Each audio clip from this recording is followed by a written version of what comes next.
किसान साथियों, आज हम लोग जो गेहूं का खेत देख रहे हैं, ये खेत हमारा काफ़ी पीला हो चुका है। और इस खेत में हमने जाना कि किसान से पूछ करके कि इसमें जो है गेहूं का मामा अभी तक ख़त्म नहीं हुआ है। जो गेहूं का मामा जो गेहूं के साथ में जमता है, वो खरपतवार इसमें दवाई डालने के बावजूद भी नहीं मरा है। तो आज हम उसी खेत पर हैं और खेत देख रहे हैं। तो साथियों, इसमें हमारे किसान साथी ने जो दवाई इस्तेमाल की है, वो दवाई क्लोडिनोफाप की जो पुड़िया है, उसको इस खेत में इस्तेमाल किया गया है। और क्लोडिनोफाप से गेहूं का मामा मर जाता है, बट इस खेत में नहीं मरा है। तो हम लोग जानेंगे कि इसका क्या कारण है, गेहूं का मामा क्यों नहीं ख़त्म हो रहा है क्लोडिनोफाप से।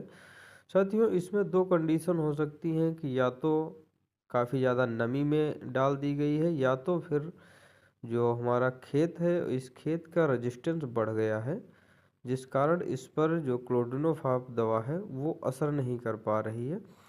तो हम लोग यहाँ पर जो गेहूं के पौधे हैं, उनके साथ में जो उगे हुए खरपतवार हैं, गेहूं का मामा। तो गेहूं का मामा जो होता है, ये सेम गेहूं जैसा ही दिखाई पड़ता है, बस इसका जो तना है, तने के नीचे हल्के लाल रंग की कुछ रसीला पदार्थ जैसा होता है, या इसकी पत्तियों के किनारे पर जो जहाँ से पत्तियाँ जुड़ती हैं नीचे ज़मीन से, वहाँ पर कुछ लाल दिखाई पड़ता है। बाकी ये गेहूं जैसा सेम ही होता है। तो हमने यहाँ पर जो पौधा उखाड़ करके देखा, उस पौधे को की कंडीशन अभी तक मरी नहीं है।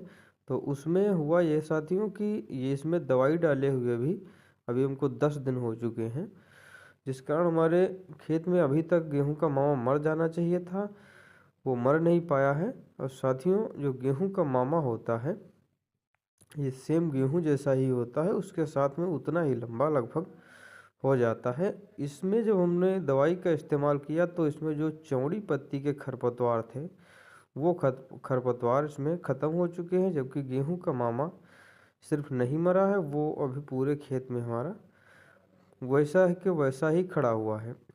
अब साथियों, हम इसको मारने के लिए क्या करेंगे? क्लोडिनोफाप के साथ में हम लोग इसमें जो मैट्रीब्यूजन दवा है, वो लगभग 50 ग्राम दवा पर एकड़ के हिसाब से हम लोग प्रयोग करेंगे क्लोडिनोफाप के साथ में। तब हमारे खेत में गेहूं का मामा मरने की संभावना बढ़ जाएगी।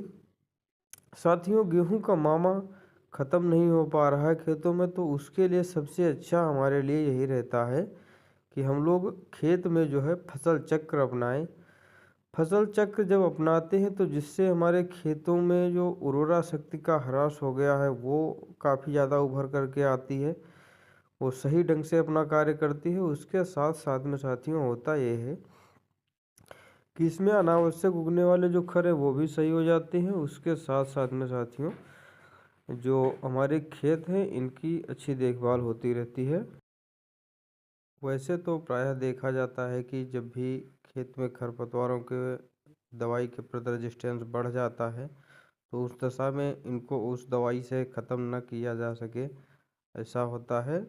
पर साथियों, इसमें जो हम लोग गेहूं के मामा के लिए, जब गेहूं का मामा लगभग 4 से 5 6 पत्ती तक का हो जाता है, उस समय भी हम लोग इसमें क्लोडिनोफाप के साथ में मैट्रीब्यूजन मिला करके इसे मार सकते हैं।